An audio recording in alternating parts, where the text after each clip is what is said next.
Cuando hablamos de las doctrinas de la gracia, de las doctrinas que tienen que ver con la salvación, tenemos que comenzar con la doctrina de la depravación total. Es un término teológico que básicamente quiere decir lo siguiente: el hombre en su condición natural está totalmente incapacitado o es incapaz, absolutamente incapaz de salvarse a sí mismo. Eso quiere decir que el hombre no puede por sí mismo obtener salvación.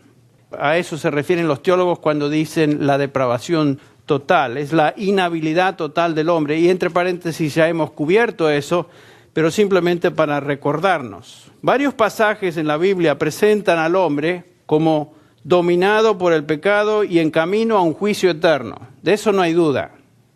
La Biblia es clara al respecto.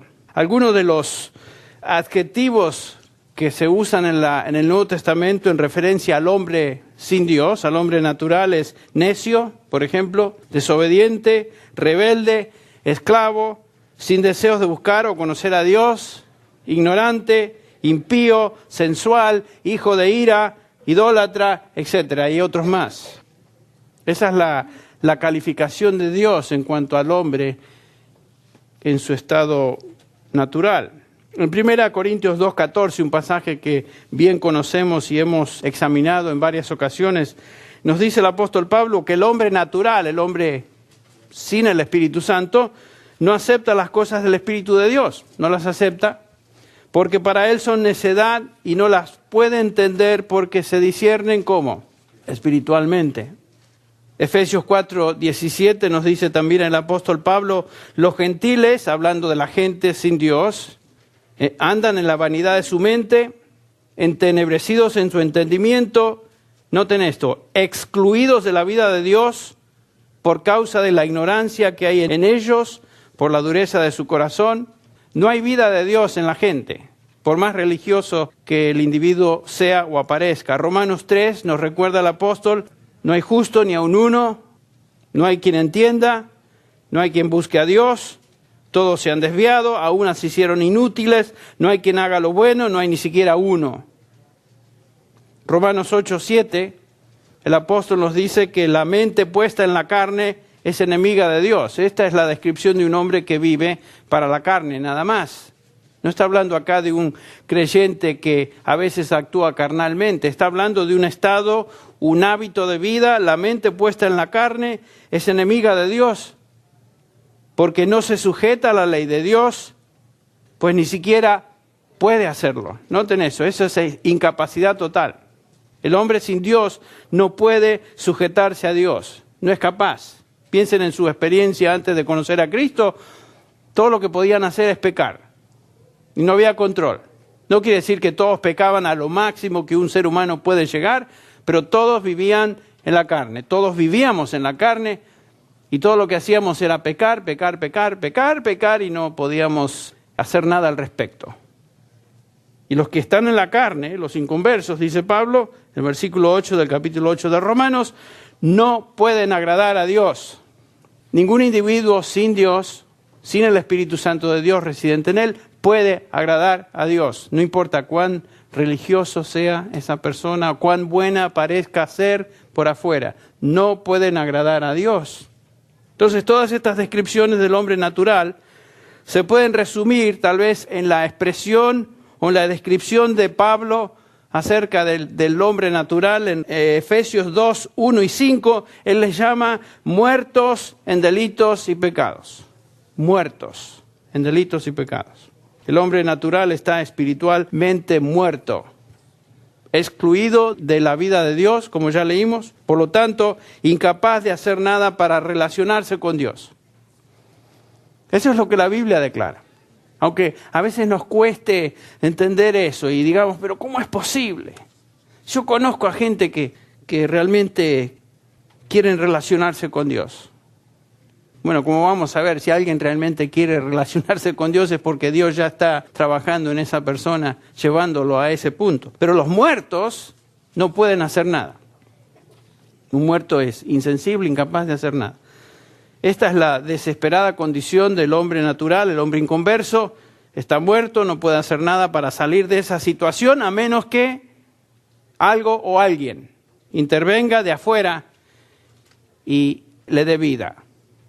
Pero por sí solo es nulo que él trate de salvarse o tener una relación con Dios. Si alguien va a ser salvo, él no puede iniciar nada ya que está muerto. La vida tiene que venir de afuera y la vida viene de Dios. Entonces, la obra de salvación comienza con la regeneración, porque eso es lo que quiere decir regenerar, dar vida. Regeneración, y aquí les doy una definición, es la acción de Dios en el alma de un hombre por medio de la cual Él, Dios, imparte vida espiritual a uno que está muerto en delitos y pecados. A menos que Dios intervenga, no hay posibilidad de que alguien pueda ser salvo.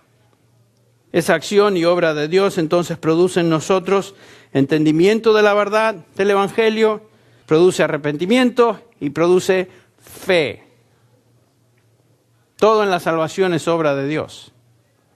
Este acto inicial de regeneración es obra total y exclusiva de Dios. El pecador, escuche bien, no participa para nada en el nuevo nacimiento.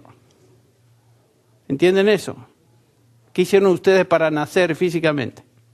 Cada uno de ustedes, ¿qué hizo para nacer? Nada. Otro tuvo que hacer algo. Sus padres, mis padres, pero yo no hice nada para nacer. Simplemente nací. El Nuevo Testamento, inspirado por el Espíritu Santo, nos da 3 analogías de esta vida nueva. 3 analogías. Le llama a la regeneración creación, la describe como resurrección y la describe como nacimiento. 3 analogías. Ese es el Espíritu de Dios llevando o moviendo a los autores bíblicos a utilizar estos términos en relación o en referencia a la regeneración. Creación, resurrección y nacimiento. Por ejemplo, en 2 Corintios 5:17 dice, de modo que si alguno está en Cristo, ¿qué? Nueva criatura es. Nueva, literalmente el griego dice nueva creación es. Nueva creación. Las cosas viejas pasaron y aquí todas son hechas nuevas. ¿Quién las hizo? Dios. Esta analogía es clara en cuanto al hecho de que no hay nada que alguien pueda hacer para contribuir a su propia creación. El que no existía no puede hacer nada para existir. Dios tiene que crear la vida. La otra analogía que encontramos en referencia a la regeneración es la resurrección. En Efesios 2:1 nos dice otra vez el apóstol, repito el pasaje, Él nos dio vida, os dio vida a vosotros, que estabais muertos en vuestros delitos y pecados, aunque ya estábamos muertos en nuestros delitos, dice Pablo, en el versículo 5, aun cuando estábamos muertos en delitos y pecados, nos dio vida juntamente con Cristo. El versículo 6, y con Él, con Cristo nos resucitó, y con Él nos sentó en los lugares celestiales en Cristo Jesús. O sea, nos resucitó, nos dio vida. Estábamos muertos y fuimos resucitados. Está hablando de la resurrección espiritual, por supuesto. La tercera analogía en referencia a la regeneración es el nacimiento. Pedro, en 1 Pedro 1:3, dice, bendito sea el Dios y Padre de nuestro Señor Jesucristo, quien según su gran misericordia nos ha hecho nacer de nuevo a una esperanza viva. El punto de estas 3 ilustraciones, entonces, o analogías, es que noten, en cada una de ellas es imposible que un individuo pueda lograr algo por sí mismo o contribuir a algo para su salvación. Por eso el Espíritu Santo las escoge. Si tú eres hijo de Dios o hija de Dios, tú fuiste creado espiritualmente cuando no existías. Tú fuiste resucitado cuando estabas muerto o muerta y tú naciste de nuevo cuando no tenías vida. Fíjense, algunos piensan que contribuyen algo a la salvación, que de alguna manera ellos se llevan una partecita en el proceso. Y claramente el Nuevo Testamento nos enseña que no hicimos nada al respecto. No tenemos nada que ver. En el nuevo nacimiento fuimos absolutamente pasivos. Antes que alguien responda al Evangelio, antes que alguien pueda arrepentirse, antes que alguien pueda creer, Dios tiene que intervenir en esa vida, tiene que dar vida. Ahora, regresemos a Santiago, el pasaje que hemos estado estudiando, Santiago 1, ustedes recuerdan, estamos en el capítulo 1, versículo 18. Comenzamos esta primera lección sobre la regeneración con este pasaje. En Santiago 1, 18 dice el apóstol, Él de su voluntad nos hizo nacer por la palabra de verdad para que seamos primicias de sus criaturas. Noten, Dios nos hizo nacer. Él nos creó. Él nos resucitó. Esta es la idea de la regeneración. La última vez contestamos la pregunta, ¿qué es la regeneración? Y ya vimos que es dar vida espiritual al que estaba espiritualmente muerto. Lo repetimos hoy. También vimos que el que da vida es Dios. Él es el regenerador. En el versículo 17 de este pasaje nos dice Santiago, toda buena dádiva y todo don perfecto viene ¿de dónde? De lo alto, de arriba, desciende del Padre de las luces. Y Dios es descrito aquí como el Padre de las luces. Él es la causa que origina la luz donde hay tinieblas. Pablo utiliza esta misma analogía en el capítulo 4 de 2 Corintios cuando dice, pues Dios que dijo de las tinieblas resplandecerá la luz, es el que ha resplandecido en nuestros corazones para iluminación del conocimiento de la gloria de Dios en la faz de Cristo. La luz y la vida son conceptos paralelos en el Nuevo Testamento y se refieren a la salvación. Se refieren a la vida eterna. Dios es el creador de la luz y es el creador de la vida, tanto física como espiritual. El andar en la luz es equivalente a tener vida espiritual. El andar en tinieblas, en contraste, es equivalente a no tener vida espiritual o estar espiritualmente muerto. Juan 3:19 nos dice el Señor Jesús, esta es la condenación, que la luz vino al mundo, se refiere a Él, y los hombres amaron ¿qué? Más las tinieblas que la luz. Claro, una persona que anda en tinieblas, ama las tinieblas, equivalente a estar muerto en delitos y pecados. El que está en Cristo está en la luz. Entonces la luz y la vida de Dios es lo que nos permite ver, entender, arrepentirnos y creer. Pablo nos dice en Colosenses 1:13 que Dios nos libró del dominio de las tinieblas, noten, y nos trasladó al reino de su amado Hijo. Por supuesto, el reino de su amado Hijo es el reino de la luz, es el reino de la vida. Pero ahí estábamos antes, en las tinieblas, y el Señor nos trasladó. Veamos por un momento Tito 3:3. Este es el apóstol Pablo una vez más que dice, Tito 3:3, porque nosotros también en otro tiempo éramos necios. ¿Se acuerdan todos los vocablos y adjetivos que les mencioné? Aquí Pablo menciona algunos de ellos. Desobedientes, noten, y él se incluye en este grupo. Extraviados, esclavos de deleites y placeres diversos, viviendo en malicia y envidia, aborrecibles y odiándonos unos a otros. Esa era la condición nuestra. Pero ya no somos así. Ya no vivimos de esa manera. ¿Qué causó el cambio? Noten el versículo 4. Pero cuando se manifestó la bondad de Dios, nuestro Salvador, y su amor hacia la humanidad, Él nos salvó. No por obras de justicia que nosotros hubiéramos hecho, sino conforme a su misericordia, noten, por medio del lavamiento, de la regeneración y la renovación por el Espíritu Santo. Las palabras claves son, Él nos salvó. Dios nos salvó. Si no hubiera sido por la intervención divina, en nuestra vida todavía estaríamos en esa condición descrita en el versículo 3. Necios, esclavos de deleites, extraviados, etc. Ahora la obra de Dios en nosotros, noten en el versículo 8, no es aparte de la fe. Porque el versículo 8 nos dice, palabra fiel es esta, y en cuanto a estas cosas quiero que hables con firmeza para que los que han creído, noten, la fe está involucrada, en Dios procuren ocuparse en buenas obras. Esta es la obra de Dios que Él comenzó desde en nosotros. Por ejemplo, en Filipenses 1:6 nos dice que el que comenzó esa buena obra en nosotros, el que intervino, el que nos dio vida, el que comenzó esa regeneración, esa obra la perfeccionará hasta el día de Jesucristo. Y en el versículo 12 del capítulo 2 de la misma epístola, Pablo dice, amados, como siempre habéis obedecido, no solo en mi presencia, sino ahora mucho más en mi ausencia, ocupaos en vuestra salvación con temor y temblor. Ah, Beto Lopilo, esa es mi parte, yo tengo que hacerlo, Pero noten el versículo 13, porque es Dios quien obra en vosotros, tanto el querer como el hacer. No te des demasiado crédito en tus buenas obras. Dios nos creó, nos dice el capítulo 2, versículo 10 de Efesios, para buenas obras, las cuales Él preparó de antemano para que anduviésemos en ellas. Aún las buenas obras que el Señor nos permite hacer son de Él, utilizándonos a nosotros. Así que no nos podemos ni siquiera atribuir a nosotros, qué bueno soy, mirá la buena obra que acabo de hacer. Dios está obrando a través de cada uno de sus hijos en buenas obras. La gloria se la lleva, ¿quién? El Señor. Esta es la obra de Dios. Ahora quiero que vayamos unos minutos a la mejor ilustración en toda la Biblia sobre el nuevo nacimiento, la regeneración. ¿Dónde se encuentra eso? Capítulo 3 de Juan.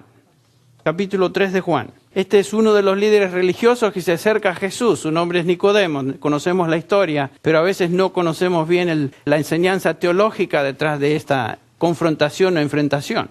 Dice acá, comenzando con el versículo 1 de Juan 3, había un hombre de los fariseos llamado Nicodemo, prominente entre los judíos, una persona religiosa pero importante.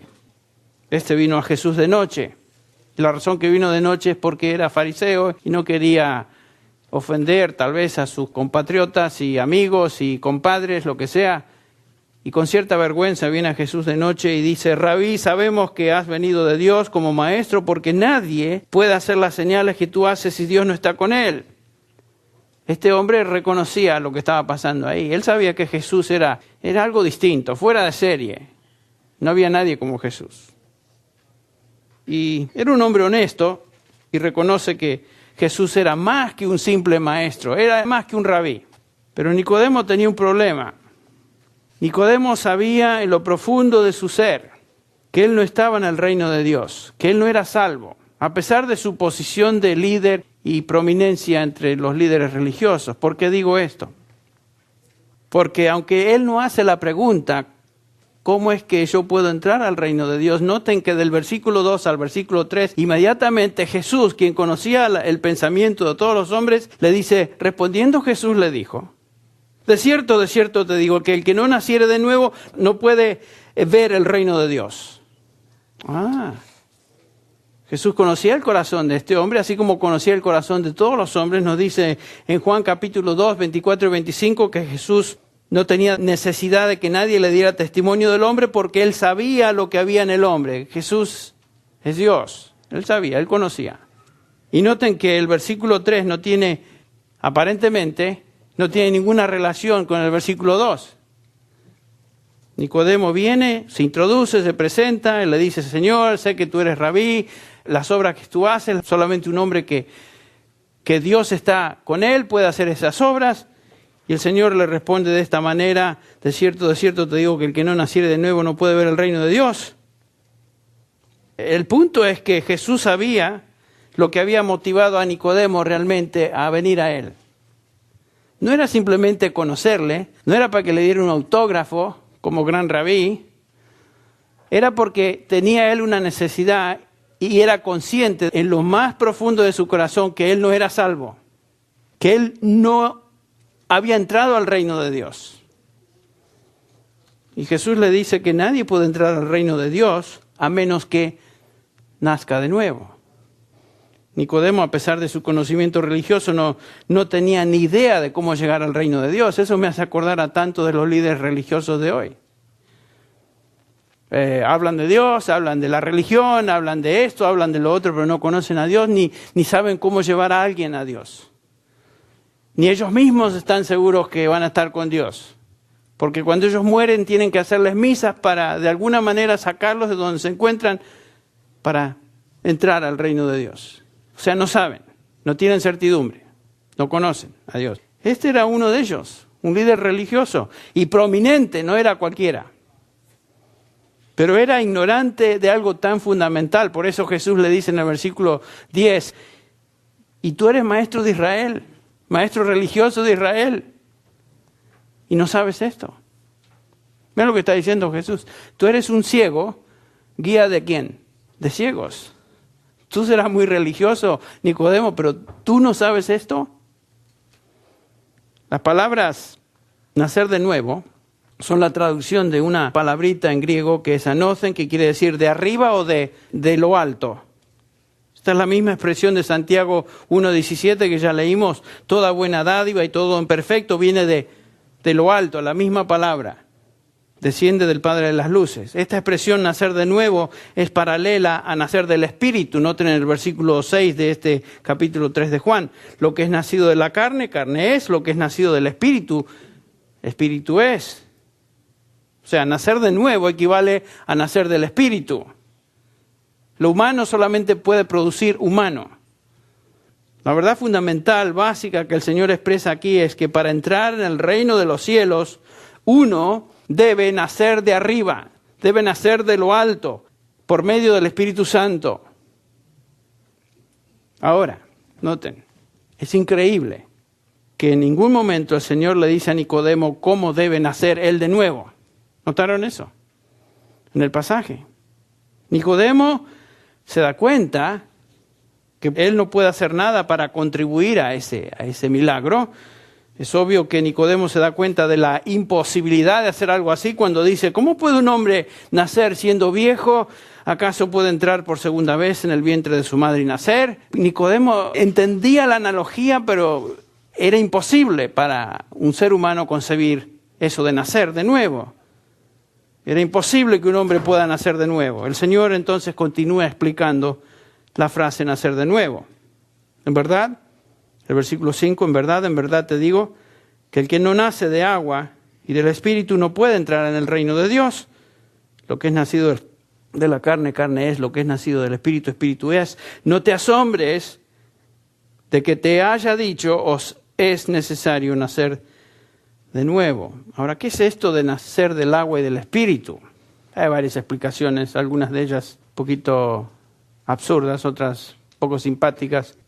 El punto es que es una referencia a Ezequiel 36 en el Antiguo Testamento, con el cual Nicodemo sin duda estaba familiarizado, lo había leído sin duda. Ezequiel 36 es el texto principal, escuche bien, el texto principal en todo el Antiguo Testamento que habla del nuevo nacimiento. Noten los versículos 25, 26 y 27. Dice Jehová, entonces os rociaré con agua limpia y quedaréis limpios. De todas vuestras inmundicias y de todos vuestros ídolos os limpiaré. Además, os daré un corazón nuevo y pondré un espíritu nuevo dentro de vosotros. Quitaré de vuestra carne el corazón de piedra y os daré un corazón de carne. Pondré dentro de vosotros mi espíritu y haré que andéis en mis estatutos y cumpláis cuidadosamente mis ordenanzas. Este es el pasaje en el Antiguo Testamento sobre la nueva creación, la vida nueva, la transformación de un pecador, de muerto a vivo. Y noten que el Señor Dios es el que actúa. En el Antiguo Testamento era lo mismo. El hombre no puede hacer nada. Dios es el que actúa. Dice, os daré nuevo corazón. Pondré mi espíritu dentro de vosotros, os haré que andéis en mis estatutos. Esta es escuche bien, la regeneración soberana de Dios actuando en el corazón del pecador. Viene de lo alto, viene de arriba, es de Dios. Los judíos del Antiguo Testamento también tenían esta información. En Jeremías capítulo 24, versículo 7, otra vez leemos, y les daré un corazón para que me conozcan. Fíjense, les daré un corazón para que me conozcan, porque yo soy el Señor. El punto es que Nicodemo entonces no tenía vida de arriba. No había nacido de nuevo, no tenía el Espíritu Santo, no tenía un nuevo corazón. Nicodemo necesitaba ser regenerado por la intervención soberana, sobrenatural de Dios, que no tiene nada que ver con ninguna actividad humana. Es lo que Cristo está enseñando. Lo que es nacido de la carne, carne es. Claro, una actividad humana da como resultado efectos humanos. Lo que es nacido del Espíritu, Espíritu es. En la condición natural, el hombre, sin la intervención de Dios, está muerto, no puede hacer nada, es incapaz, no puede producir vida. Y Dios dice, yo lo haré. Yo daré un corazón nuevo. Yo haré que me conozcan. Yo pondré mi espíritu en ellos. La acción de Dios. Si usted y yo somos creyentes en el Señor Jesucristo y conocemos a Dios es porque Dios decidió que eso iba a suceder. Algunos se preguntarán, bueno, ¿cómo puedo hacer eso para nacer de nuevo? Bueno, justamente el punto es ese. El meollo del asunto es que tú no puedes hacer nada para nacer de nuevo. Noten la ilustración del versículo 8. El viento sopla de donde quiere y oye su sonido, mas ni sabes de dónde viene ni a dónde va. Así es todo aquel que es nacido del Espíritu. Respondió Nicodemo y le dijo, ¿cómo puede hacerse esto? Una vez más, el Señor no le dice a Nicodemo cómo nacer de nuevo. La obra del Espíritu Santo, así como la obra del viento, es soberana. El viento se mueve y va donde quiere. Vemos sus efectos, pero nadie puede controlar el viento. Lo mismo con el Espíritu de Dios. Va y hace su obra donde Él quiere. Entonces, ¿qué hacemos? El Señor, en el caso de Nicodemo, le está diciendo a él, tu problema es que estás muerto, Nicodemo, y tú necesitas vida, limpieza espiritual, renovación, transformación que solamente el Espíritu de Dios puede hacer. Entonces, ¿qué? ¿Qué hacemos, por ejemplo, cuando estamos testificando a un Nicodemo, a una persona que no conoce a Dios? Una persona que está muerta, insensible a Dios. ¿Qué hacemos con un Nicodemo? Aquellos que estamos tratando de evangelizar. ¿Qué hacemos con ellos? Para comenzar, tenemos que subrayar el hecho de que son incapaces, humanamente hablando, de entrar al reino de los cielos. No pueden hacerlo. ¿Podemos dirigir el viento y decirle a dónde ir? No podemos. ¿Podemos acaso manipular al Espíritu de Dios? No podemos. Entonces, ¿qué hacemos? Hasta aquí llegamos y ya no podemos seguir. Es como que nos quedamos estancados. ¿Qué hacemos con uno de estos muertos en delitos y pecados? La respuesta viene a partir del versículo 14, en este capítulo 3 de Juan. Y noten, aquí comienza la respuesta. Y como Moisés levantó la serpiente en el desierto, así es necesario que el Hijo del Hombre sea levantado, para que todo aquel que en él cree no se pierda, mas tenga vida eterna. ¿Qué hacemos con un inconverso? ¿Qué hacemos con una persona muerta en delitos y pecados? ¿Saben lo que hacemos? Exaltamos a Jesucristo. Presentamos el Evangelio. No tratamos de manipular el corazón, las emociones, ni forzarlos a nada. Esa no es nuestra obra. Nuestra responsabilidad es simplemente presentar el Evangelio de Jesucristo y llamar al pecador a creer. Pero como ya vimos en el capítulo 1 de Juan, del mismo Evangelio, aún el creer es en respuesta a la obra de Dios en el corazón del que cree. ¿Ustedes recuerdan? Dice Juan, pero a todos los que le recibieron les dio poder o potestad de ser hijos de Dios, es decir, a los que creen en su nombre.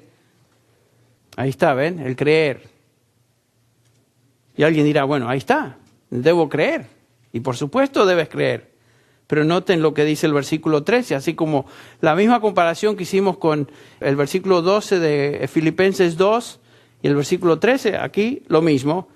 Dice el versículo 13, que no nacieron de sangre, ni de la voluntad de la carne, o de carne, ni de la voluntad del hombre, sino ¿de quién? De Dios. Oh, claro, por supuesto, Dios intervino. Fue la voluntad de Dios. Es Dios el que tiene que causar el querer y el hacer por medio de la regeneración. Dios tiene que mover a la fe. Dios tiene que mover a abrazar el Evangelio. Dios tiene que mover al individuo a creer y ver a Jesucristo por lo que Él es, Salvador y Señor. Y abrazar y aceptar la salvación que gratuitamente el Señor ofrece.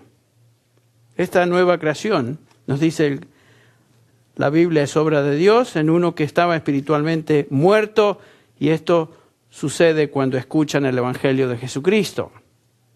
Esta es nuestra responsabilidad, decirle al pecador, porque de tal manera amó Dios al mundo, que dio a su Hijo unigénito, para que todo aquel que en él crea no se pierda, mas tenga vida eterna. Esa es mi responsabilidad. Exaltar a Jesucristo, levantar a Jesucristo, presentar el Evangelio de Jesucristo. Es todo lo que podemos hacer. Y llamar a los hombres a creer el Evangelio. Es todo lo que un evangelista, un apóstol y un hombre de Dios, siervo de Dios, ha hecho a través de los siglos, es presentar el evangelio. Algunos piensan que pueden conseguir la llave emocional que abra la puerta del corazón y pueden manipular las emociones de tal manera que la gente se convenza y abrace y crea el evangelio. Nadie puede hacer eso, por más que algunos piensen que lo pueden hacer. Hay un pastor muy prominente en todos los Estados Unidos que le dice, a mí denme cualquier pecador y yo le encuentro la llave para convencerlo de Cristo. Este se está atribuyendo poderes que solo el Espíritu Santo tiene. ¿Ven? Pero eso lo hacen ignorantemente, porque es obra del Espíritu Santo convencer de pecado y llevar a fe. Nacen no de voluntad de hombre, sino de voluntad de Dios. Todo lo que podemos hacer entonces es presentar el Evangelio. Levantar al Hijo del Hombre, Jesucristo, así como Moisés levantó la serpiente en el desierto para que el que crea en él, dice acá, tenga vida eterna. Es nuestra parte entonces proclamar el Evangelio y es el Espíritu de Dios el que transforma al pecador. Entonces, la regeneración es nueva vida, la fuente de la regeneración es Dios y solo de Dios. Nuestra parte es proclamar el Evangelio. Ahora, ¿cómo es que un pecador es regenerado o qué medio usa Dios para regenerar? ¿Usa argumentos? ¿Usa tretas? ¿Usa a una llave, como dice esta persona a la cual me referí, particular, que debemos conocer? ¿Son las 4 leyes espirituales? ¿Los 5 saltos evangelísticos? ¿Alguna otra fórmula? No. Regresemos a Santiago 1:18. Dice ahí, Él nos hizo nacer, noten ahí, por la palabra de verdad. El nuevo nacimiento, la vida de Dios en el corazón no viene en un vacío, divorciada de la verdad. Es por medio de la verdad que nacemos de nuevo. Entonces, ¿qué hacemos cuando nos confrontamos con un Nicodemo? Y Nicodemo acá representa a cualquier inconverso en su condición natural, no importa si es religioso o no. Lo primero que hacemos es subrayamos su incapacidad como ser humano de salvarse a sí mismo. Recalcamos su condición de muerte espiritual. Comenzamos con el problema fundamental que todo ser humano tiene. Está muerto en delitos y pecados. Aunque no les guste escucharlo, estás muerto en delitos y pecados si tú no conoces a Cristo. En segundo lugar, subrayamos la necesidad del nuevo nacimiento. Y en tercer lugar, le confrontamos con el Evangelio de verdad, el Evangelio de Jesucristo y la necesidad de creer en Él como el único Salvador. Cuando hacemos esto, estamos entonces dando la palabra de verdad. No es un Evangelio así livianito, sino es un Evangelio real. Esta frasecita, la palabra de verdad, el apóstol Pablo la usa varias veces en sus epístolas. Por ejemplo, en Efesios 1:13 dice, en Él también vosotros habiendo oído la palabra de verdad, el Evangelio de vuestra salvación, esa es la palabra de verdad, y habiendo creído en Él, fuisteis sellados con el Espíritu Santo. El mensaje o palabra de verdad es el Evangelio de vuestra salvación. La salvación viene por medio del Evangelio de salvación. Colosenses 1:5, otra vez el apóstol Pablo dice, a causa de la esperanza reservada para vosotros en los cielos, de la cual oísteis antes en la palabra de verdad, el Evangelio. Noten que la palabra de verdad es el Evangelio. Nosotros no podemos dar vida a nadie, no podemos convencer a nadie, pero debemos dar a la gente la palabra de verdad, el Evangelio de Jesucristo. Noten, el apóstol Pedro también afirma lo mismo. En 1 Pedro 1:23 dice, pues habéis nacido de nuevo, no de una simiente corruptible, sino de una incorruptible, es decir, mediante la palabra de Dios que vive y permanece. Ven, una y otra vez es la palabra de Dios, la palabra de Dios. El Espíritu Santo hace su obra soberanamente como así el viento sopla, donde quiere y regenera, pero es por medio de la palabra de Dios. Por medio de la palabra de verdad. El cristiano proclama la palabra del Evangelio a toda criatura, llamando al pecador a creer al Evangelio, y la proclamación de la verdad es crítica entonces para la salvación. En Romanos 10 claramente nos enseña Pablo que nadie puede venir a salvación a menos que conozca y entienda la verdad del Evangelio.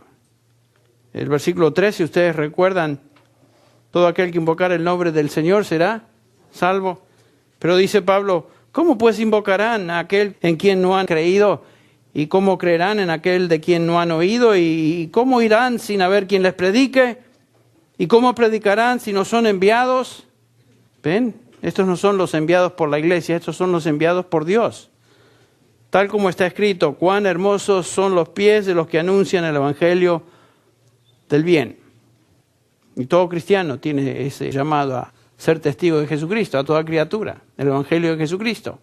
El versículo 17 dice así que la fe viene por el oír y el oír por la palabra de Cristo. La mayoría de los manuscritos más antiguos dicen la palabra de Cristo o el mensaje de Cristo. El Espíritu hace su obra de salvación, el Espíritu regenera, pero nunca aparte de la verdad del Evangelio. Nunca aparte de la verdad del Evangelio. Yo escuché a un evangelista que si a ustedes se los menciono se caen de espaldas, que decía que no había necesidad de predicar el Evangelio porque en tierras, quién sabe dónde, lejanas, la gente se estaba salvando por medio de visiones y sueños. Yo estaba pensando, entonces, ¿para qué estás tú como evangelista? Entonces, tu función como mensajero del Evangelio se acabó, porque ¿para qué molestarse, no? Si Dios va a usar sueños y otras cosas para salvar a la gente. Es por medio de la palabra de verdad. Por esta razón es realmente trágico en estos días que la iglesia está tan apartada o tan desinteresada en la verdad del Evangelio, en la verdad y la precisión y la claridad de la palabra de verdad. La gente no está interesada en eso. Hay menoscabo de precisión del Evangelio. Algunos hasta tienen un desdén hacia aquellos que predican con claridad, con precisión, que trazan bien la palabra de verdad. El movimiento, varios movimientos hay en la iglesia hoy. El movimiento carismático con sus teologías aberrantes ha sido contribuyente para esta actitud también. Muchas iglesias evangélicas tienen un evangelio light, donde enfatizan el atraer a la gente, entretener al pecador, en lugar de presentarles la realidad de su condición espiritual, muertos en delitos y pecados. Y vienen y los entretienen en lugar de... Es como darle una droga a uno que se está muriendo en lugar de darles la cura a su enfermedad. Énfasis en experiencias personales. Dios me dijo, es que Dios, como si Dios se revelara o hablara a la gente, se comunicara afuera de la Escritura. Hay un nuevo movimiento que posiblemente no ha llegado a Latinoamérica todavía, pero este llamado de la iglesia emergente, que enseña que es imposible realmente conocer con certidumbre la verdad del Evangelio. Estas personas que están proclamando este movimiento de la iglesia emergente han canonizado la incertidumbre y han hecho de la duda una verdad. Ellos se creen muy humildes para realmente entender la Biblia. Como si Dios no hubiera hablado claramente a través de su palabra en cuanto al único camino de salvación, la única manera de conocer a Dios y vivir en comunión con Él. El decir que Dios no es claro en comunicar su palabra es decir que Dios es un inepto en comunicarse con el hombre. ¿Y saben qué? Eso es equivalente a blasfemar. ¿Cómo es que Dios va a ser inepto? ¿Cómo es que Dios no va a ser claro? El problema de los que niegan la verdad o dicen que la Biblia no puede entenderse con certidumbre es el mismo problema que les mencioné hace un ratito, cuando el Señor Jesús menciona allá y nos dice en el capítulo 3, versículo 19 de Juan, que los hombres amaron más las tinieblas que la luz. Claro, cuando uno muestra la luz, los que están en tinieblas la rechazan. Pero no es que la Biblia no es clara en cuanto al camino de salvación. La palabra de Dios es verdad y es el único medio de salvación y edificación. Jesucristo dijo, santifícalos en tu verdad. Y después agrega, tu palabra es verdad. ¿Cómo que la palabra de Dios no es clara? Por eso el salmista dice, lámpara es a mis pies, ¿qué? Tu palabra. ¿Y qué? Y lumbrera a mi camino. ¿Por qué? Porque es clara. La palabra de Dios ilumina, la palabra de Dios es verdad. Y aquellos que hemos sido regenerados por la palabra de Dios sabemos que es verdad. Y la abrazamos como la verdad. ¿Pero qué hacemos con los Nicodemos del mundo? Bueno, Lo único que podemos hacer es presentarle la verdad. Lo confrontamos con su condición de muerte, que es lo que la Biblia enseña como verdad. Les hablamos de su necesidad de nacer de nuevo o de nacer de lo alto y le presentamos el Evangelio de Jesucristo. La última pregunta en nuestro bosquejo, y con esta terminamos ya. ¿Por qué es que Dios regenera? ¿Con qué propósito regenera Dios? ¿Por qué? ¿Por qué es que Dios decidió hacer esto? De la humanidad escoge a algunos y los regenera y les da vida. ¿Cuál es el propósito? El versículo 18 de Santiago, la última parte del capítulo 1 nos dice, nos hizo nacer por la palabra de verdad, para que, ahí está el propósito, para que fuéramos las primicias de sus criaturas. Este es el propósito de la regeneración, para que nosotros seamos las primicias de todas sus criaturas. Está hablando de toda su creación, de todos los seres humanos. Los creyentes son las primicias. ¿Qué eran las primicias en el Antiguo Testamento? Bueno, en varios pasajes, Éxodo 23, Levítico 23, no tenemos tiempo de examinarlos, pero ustedes pueden leer esto. Deuteronomio 18, Deuteronomio 26, hablan de las primicias. ¿Qué son las primicias en el Antiguo Testamento? Bueno, cada vez que había una cosecha, el pueblo de Dios traía a Dios como ofrenda para honrar su nombre, ¿qué? Las primicias de la cosecha. Lo primero, lo mejor. ¿Por qué somos regenerados? Acá nos dice este pasaje, para llevarnos como lo mejor, como una posesión especial de Dios. De toda la humanidad, Él nos redime, nos regenera y nos lleva a su gloria como sus primicias. Lo primero y lo mejor. ¿Por qué? ¿Porque realmente nosotros lo merecemos? No, porque la salvación y todo lo que Dios hace a favor nuestro es por gracia. Pero Él quiere glorificarse por medio de traer un pueblo redimido a gloria que Él considera son las primicias. Y Él declara esto. Para reunirnos con Él en gloria eterna. Entonces, la regeneración es dar vida nueva por el Espíritu de Dios a una persona que estaba muerta. La fuente de la regeneración o el origen es Dios mismo, quien es el que da vida. El medio que Dios utiliza en la regeneración es la palabra de verdad, no hay otro medio. Por eso la proclamamos.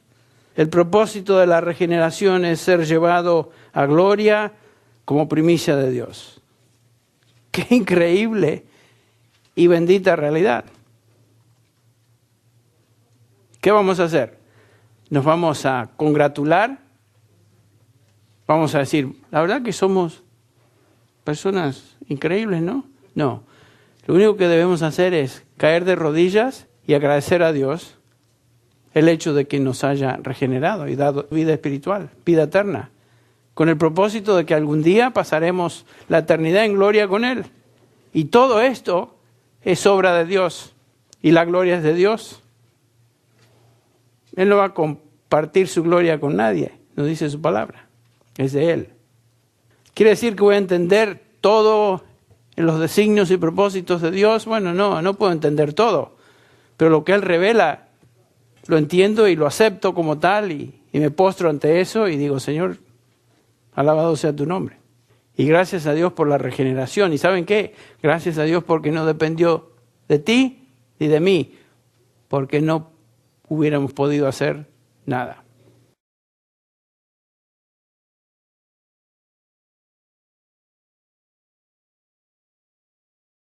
Cuando hablamos de las doctrinas de la gracia, de las doctrinas que tienen que ver con la salvación, tenemos que comenzar con la doctrina de la depravación total. Es un término teológico que básicamente quiere decir lo siguiente: el hombre en su condición natural está totalmente incapacitado o es incapaz, absolutamente incapaz de salvarse a sí mismo. Eso quiere decir que el hombre no puede por sí mismo obtener salvación. A eso se refieren los teólogos cuando dicen la depravación total. Es la inhabilidad total del hombre. Y entre paréntesis ya hemos cubierto eso, pero simplemente para recordarnos. Varios pasajes en la Biblia presentan al hombre como dominado por el pecado y en camino a un juicio eterno. De eso no hay duda. La Biblia es clara al respecto. Algunos de los adjetivos que se usan en el Nuevo Testamento en referencia al hombre sin Dios, al hombre natural, es necio, por ejemplo, desobediente, rebelde, esclavo, sin deseos de buscar o conocer a Dios, ignorante, impío. Bueno, no hay ni siquiera uno. Romanos 8:7, el apóstol nos dice que la mente puesta en la carne es enemiga de Dios. Esta es la descripción de un hombre que vive para la carne, nada más.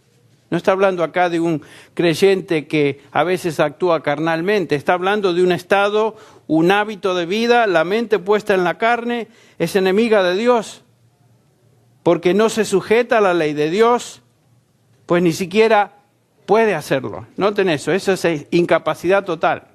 El hombre sin Dios no puede sujetarse a Dios, no es capaz. Piensen en su experiencia antes de conocer a Cristo. Todo lo que podían hacer es pecar. Y no había control. No quiere decir que todos pecaban a lo máximo que un ser humano puede llegar, pero todos vivían en la carne. Todos vivíamos en la carne y todo lo que hacíamos era pecar, pecar, pecar, pecar, pecar y no podíamos hacer nada al respecto.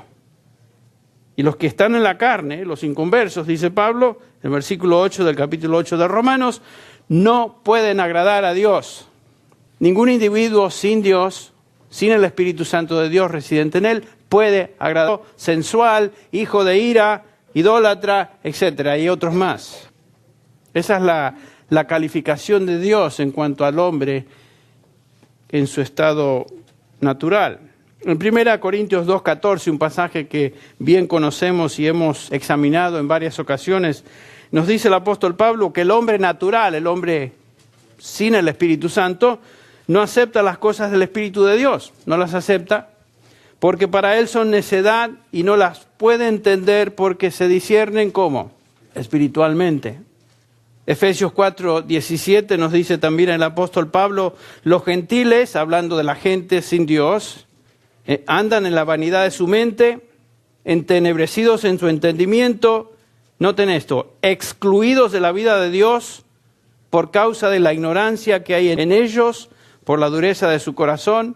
No hay vida de Dios en la gente, por más religioso que el individuo sea o aparezca. Romanos 3 nos recuerda el apóstol, no hay justo ni aun uno, no hay quien entienda, no hay quien busque a Dios, todos se han desviado, aún se hicieron inútiles, no hay quien haga lo bueno a Dios. No importa cuán religioso sea esa persona, o cuán buena parezca ser por afuera, no pueden agradar a Dios.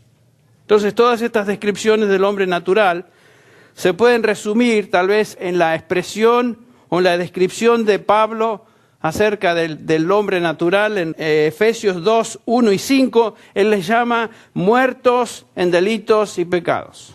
Muertos en delitos y pecados. El hombre natural está espiritualmente muerto, excluido de la vida de Dios, como ya leímos, por lo tanto, incapaz de hacer nada para relacionarse con Dios. Eso es lo que la Biblia declara. Aunque a veces nos cueste entender eso y digamos, pero ¿cómo es posible? Yo conozco a gente que realmente quieren relacionarse con Dios. Bueno, como vamos a ver, si alguien realmente quiere relacionarse con Dios es porque Dios ya está trabajando en esa persona, llevándolo a ese punto. Pero los muertos no pueden hacer nada. Un muerto es insensible, incapaz de hacer nada. Esta es la desesperada condición del hombre natural, el hombre inconverso. Está muerto, no puede hacer nada para salir de esa situación, a menos que algo o alguien intervenga de afuera y le dé vida. Pero por sí solo es nulo que él trate de salvarse o tener una relación con Dios. Si alguien va a ser salvo, él no puede iniciar nada ya que está muerto. La vida tiene que venir de afuera y la vida viene de Dios. Entonces, la obra de salvación comienza con la regeneración, porque eso es lo que quiere decir regenerar, dar vida.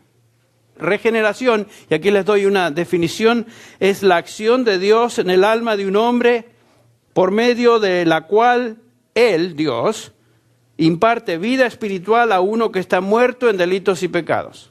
A menos que Dios intervenga, no hay posibilidad de que alguien pueda ser salvo. Esa acción y obra de Dios entonces produce en nosotros entendimiento de la verdad del Evangelio, produce arrepentimiento y produce fe. Todo en la salvación es obra de Dios.